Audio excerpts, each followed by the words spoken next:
Assalamualaikum warahmatullahi wabarakatuh. Kita jumpa lagi dalam serial video simulasi energi. Dalam kesempatan kali ini saya ingin mulai memberikan tips ya untuk aspek-aspek yang praktikal, dan saya juga akan menunjukkan bagaimana melakukan simulasi untuk proyek yang real ya. Nah, dalam sesi kali ini saya ingin membahas skenario bagaimana caranya kita melakukan simulasi untuk proyek yang baru, sifatnya baru konseptual. Ya, kalau dalam workflow arsitek, biasanya arsitek akan mulai dari meshing ya, membuat keseluruhan bangunan dan mengubah bagaimana penampakan luarnya. Gitu. Jadi kita hanya punya penampakan luar saja. Gitu. Nah, pertanyaannya, dengan model yang seperti itu, apakah kita sudah bisa memulai simulasi? Nah, jawabnya bisa. Nah, ini contoh yang akan saya tampilkan, dan kita akan menggunakan serangga lain ya dalam keluarga ladybug.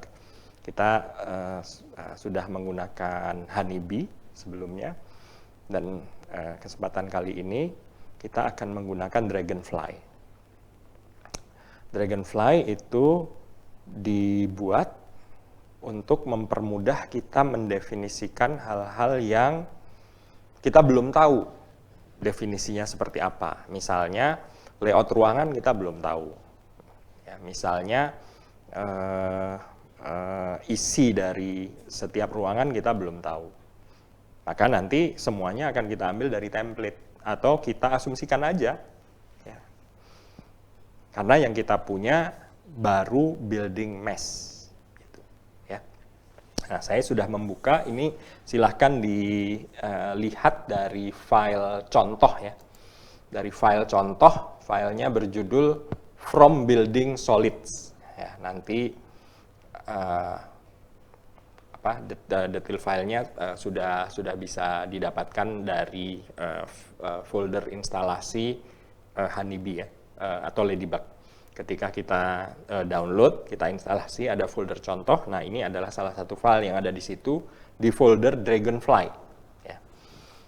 Ada istilahnya, filenya adalah From Building Solids. Ya. Artinya ini istilah Rhino ya. Jadi di Rhino-nya kita hanya perlu bikin solid aja. Solid apa? Solid satu bangunan. Ya, solid satu bangunan. Jadi kalau bangunannya misalnya 15 lantai, ya udah kita menggambar satu kotak, floor plate di extrude 15, ketinggian 15 lantai.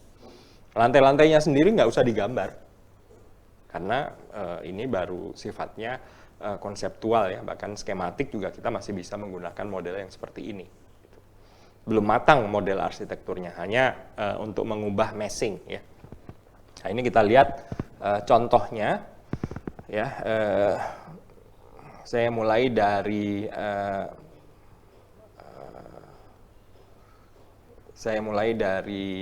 model Rhino-nya ya, kita lihat ya. Ini saya matikan dulu. Kita lihat di sini. Dia punya dua sektor ya. Yang pertama adalah sektor residensial. Kita bisa lihat di sini bangunannya banyak. Ya, kita bisa bikin bangunannya satu atau banyak juga tidak masalah. Ya. Itu bangunannya ini apartemen semua, ya, apartemen. Dan yang satu lagi adalah office. Ya. Nah, itu adalah bangunan perkantoran yang berada di sekitar apartemen kompleks. Ya, jadi sebuah kampus yang besar yang isinya adalah office dan apartemen.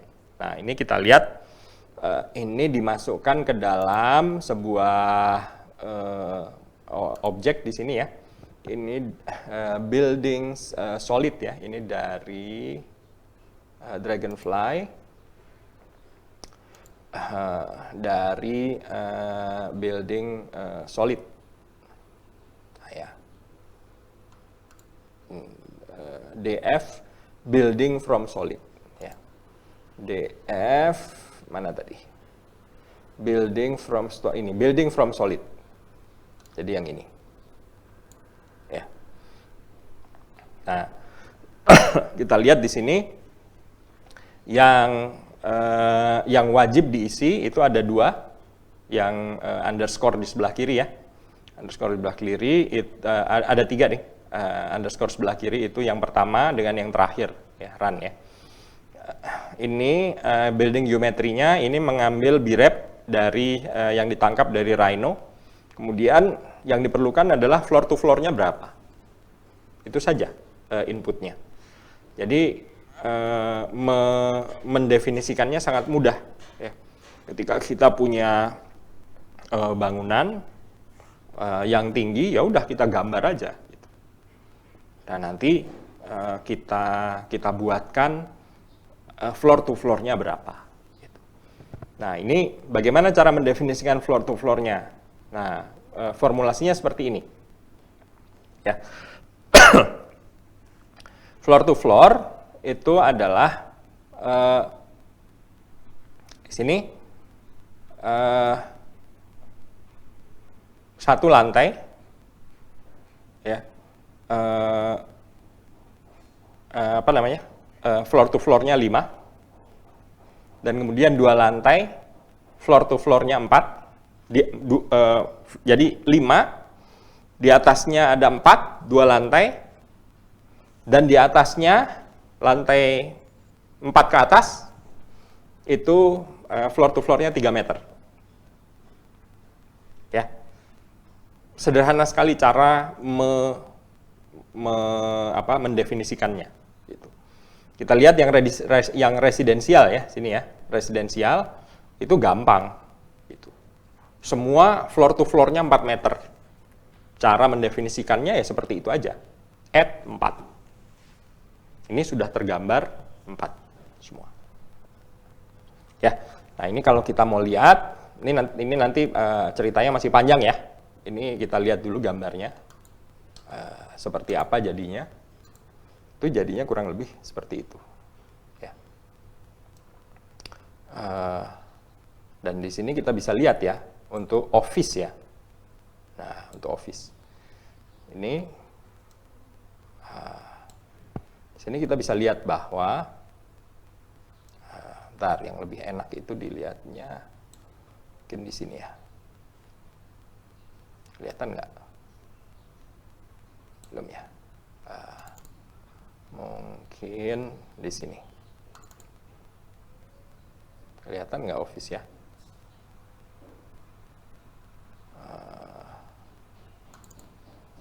Bentar. Saya mencoba membuat perspektif dari sini. Nah, ini mungkin lebih enak. Ya. Jadi di sini semoga jelas ya. Ini lantai satunya ini 5 meter. Nah, ini kita lihat dua lantai berikutnya itu adalah 4 meter. Dan kemudian lantai di atasnya itu 3 meter semua. Jadi 3 meter, 3 meter, 3 meter. Ya. Nggak peduli dia bangunannya tingginya berapa banyak, nggak tahu. Bangunan yang ini juga sama treatmentnya. Nih, bangunan yang ini. Ya. Sama treatmentnya. Lantai satunya 5 meter, ini 4 meter, 4 meter, di atasnya 3 meter. Mau sampai ke atas juga 3 meter semua ini. Nah, sampai ke atas. Ya. Jadi pendefinisiannya sangat sederhana. Ya. Caranya bagaimana? Pakai ini. Buildings from solid. Ya. Kemudian dimasukkan ke dalam deconstruct object. Deconstruct object. Sebenarnya kalau sudah mau semuanya sama ya, maksudnya semua bangunan itu dianggap office semua, atau residensial semua, boleh. Dan ini nggak perlu didiskonstruk, artinya dari sini udah bisa langsung masuk ke dalam model, dalam model. Ya. Tapi kita mau mendiskonstruk ini, ya, bangunan ini. Dan di sini kita lihat ada 9 bangunan. Ya, ada 9 bangunan. Ya, kita lihat di sini ada 9 bangunan. Ya, ada 9 bangunan. Karena di sini solidnya juga ada 9 birep. Ya, ada 9 birep. Ya, jadi 9 birep kita masukkan, kita dapat dari luar sini, ini 9 bangunan. Nah, 9 bangunan ini kita dikonstruk. Dikonstruk itu artinya kita membuatnya menjadi sebuah list yang masing-masing itemnya bisa kita pilih. Nah, di sini untuk bangunan kantor ini kita pilih ya. Di sini ada list item. Nah, list item. List item kita ambil item yang ke 0, artinya item yang pertama. Item yang pertama itu untuk ground floor. Untuk ground floor. Ya, storage-nya ada di sini. Kita lihat di situ storage-nya ada 41 lantai. Karena dia melihat tidak lagi, jadi gini, ini dari sini buildings ya. Setelah masuk ini create building, keluar buildingnya ada 9 building. Tapi ketika masuk ke objek yang ini, ya, maka buildingnya itu didiskonstruk sehingga kita bisa mengakses setiap lantainya. Setiap lantainya. Jadi di sini setiap lantainya ada bisa kita akses, ada 41 lantai. Dan di sini kita lihat dia memisahkan, ini dari file contoh ya. Dia memisahkan antara ground floor dengan lantai di atasnya. Ya, ground floor-nya itu dianggap sebagai retail. Jadi ini diambil list item yang ke 0, yang pertama ya. Dan di sini dimasukkan ke objek reassign properties. Kita lihat di sini reassign properties ya, df reassign property. Di sini df mana dia? Bisa kita search aja ya.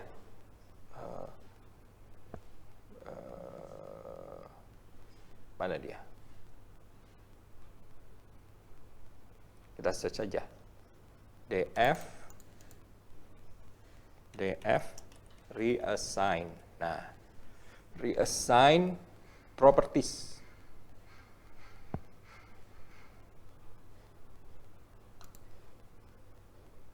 Reassign properties. Nih, dia menerima input dari df objeknya. Ini diambil dari situ, dari list yang listnya sudah diambil, masukkan ke situ, dan kemudian programnya ini kita ambil dari daftar program. Ya, kalau belum paham apa itu program, silahkan ikuti kuliah sebelumnya yang membahas tentang apa itu program. Ya. Program namanya ini bisa diambil dari list of programs. Nah, list of programs di sini. Ya, ini di sini disebutkan retail 2013 retail. Nah, ini kita bisa ngambil dari sini. Ini dari objek Honeybee ya. Namanya ini diambil dari objek Honeybee, program HB programs, ya, HB programs. Nah, ini bisa building programs, kemudian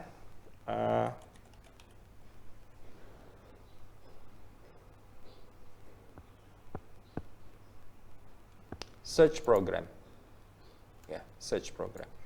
Nah, di sini kita bisa lihat retail ya. Jadi building programnya kita ambil retail. Gitu.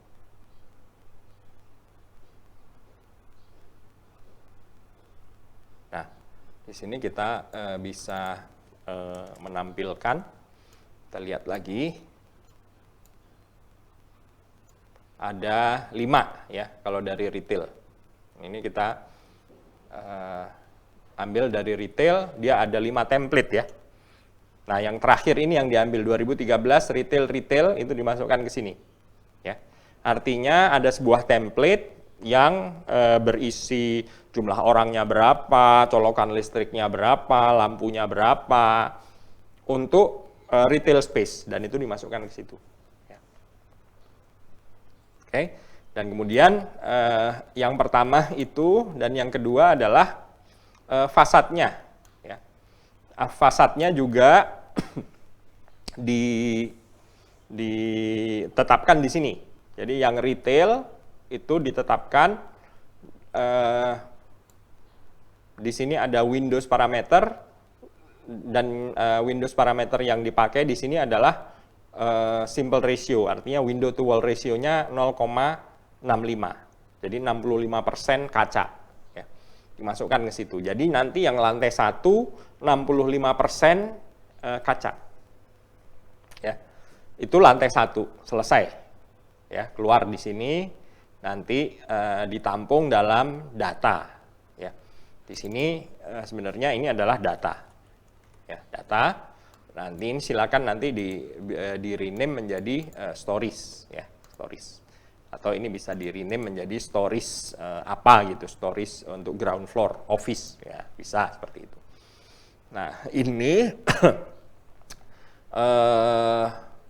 ini yang list item nomor 1. Dan ini adalah list item, ini CAL ya. Kalau ini list item, kalau ini CAL item. CAL item itu artinya dipotong.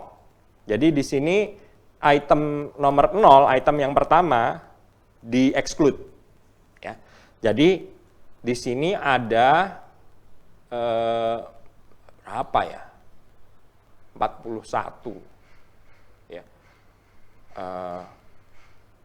Ini 32 ya.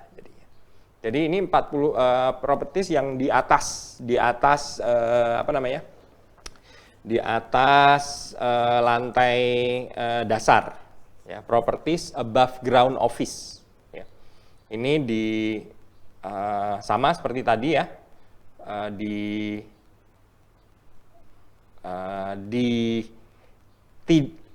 tidak dimasukkan ke reassign properties untuk programnya. Artinya apa?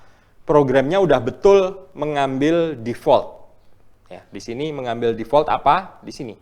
Kita ngambil programnya, waktu membuat bangunannya semuanya ya, programnya ada di sini. Yang ini adalah large office building. Ya, ini pakai blending. Nah, nanti ini blendingnya bagaimana caranya? Nanti ini kita akan bahas di contoh kasus waktu kita membahas rumah sakit ya. Nanti setelah ini, insya Allah kita akan membahas topik yang itu. Ya. Nah, ini jadi blending dari program. Ya. Nah, ini saya lanjutkan lagi. Dia tidak mengubah seperti di bawah ini ya, tidak mengubah template dari programnya. Artinya dia semua adalah Office, tapi dia hanya mengubah facade elements. Facade elements-nya di sini dikatakan bahwa window to wall ratio-nya 0,4. Jadi lantai 2 ke atas itu window to wall ratio-nya 40%, 40% kaca. Ya. Itu untuk office ya. Yang untuk residensial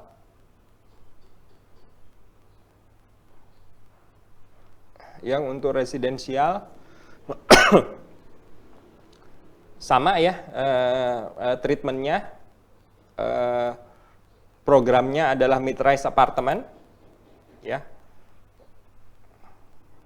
diberi nama residential building dan kemudian diberi simple ratio 0,25%, jadi 25% kaca, dan dimasukkan ke apply facade parameter. Nah, di sini kemudian dia digabungkan menjadi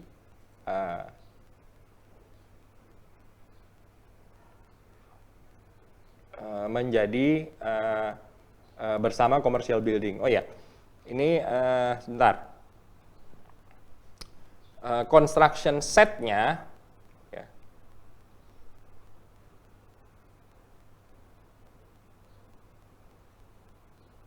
Ini namanya, oke.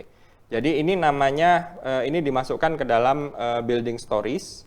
Nah nanti storiesnya itu diberi masing-masing nanti itu diberi nama, ya, diberi nama yang namanya itu diambil dari teks di sini, yaitu building office 1 sampai 9 dan kemudian nanti ada lantainya, ya.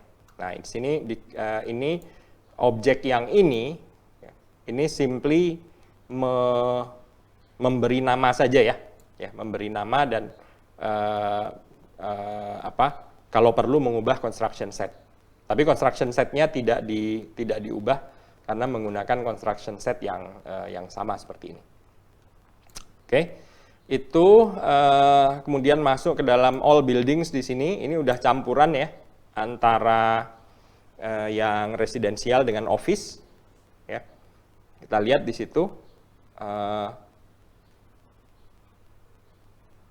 ada 30 building, ya. Jadi building office 1, 2, 3 sampai 9 dan seterusnya sampai residensial ada 21 building ini kalau tidak salah, ya, 21 building. Dan ini dimasukkan ke dalam model, ya. Ini objeknya adalah DF model, jadi model Dragonfly, ya, model Dragonfly. Apa itu model Dragonfly? Model Dragonfly itu adalah ini gunanya si objek ini, ya. Ini kan tadi kita berbicara tentang ya istilahnya perintilan, ya. Bangunan itu cuman selubungnya aja. Kemudian lantai-lantainya isinya apa saja, itu kita buat sebagai blended program, karena kita nggak membuat layout setiap zone. Ya.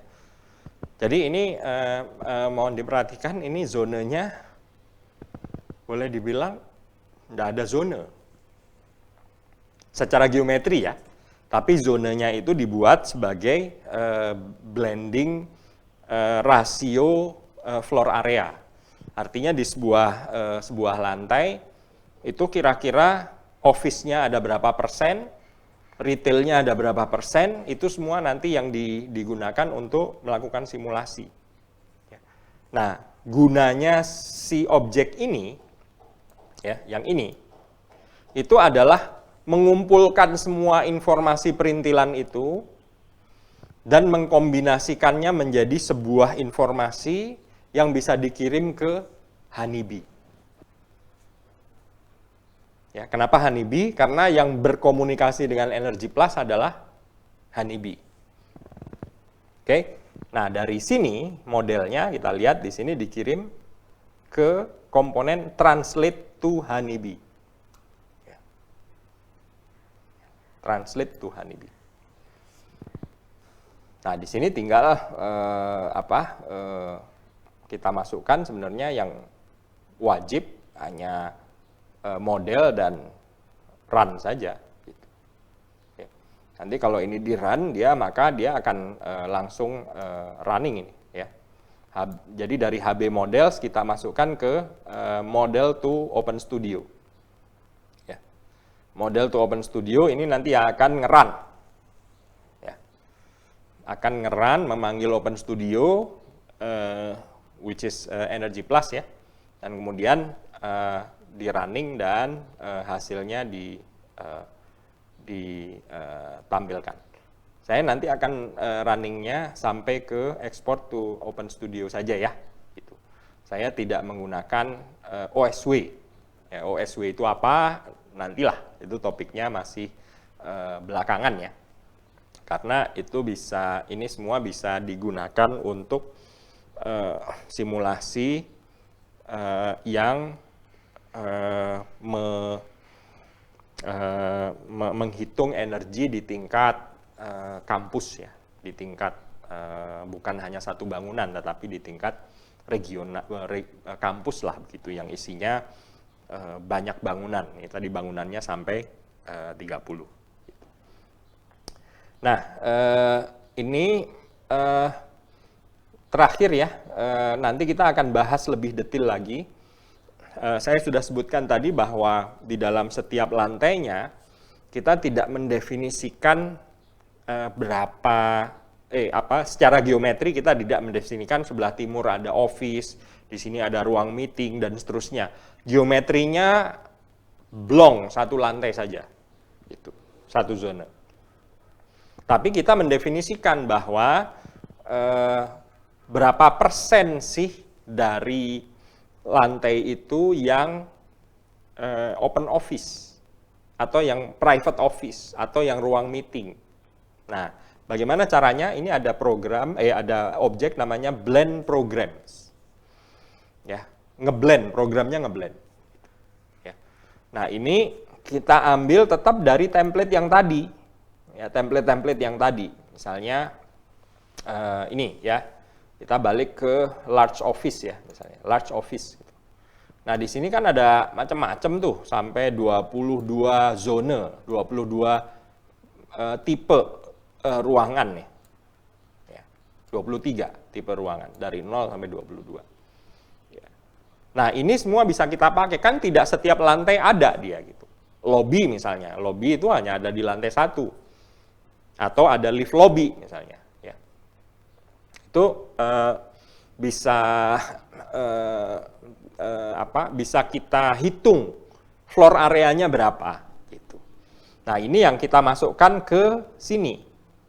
Jadi misalnya ini diasumsikan ya bahwa setiap lantai kalau dia itu office ya, maka isinya adalah closed office, conference room, ruang meeting, koridor, open office, restroom, storage.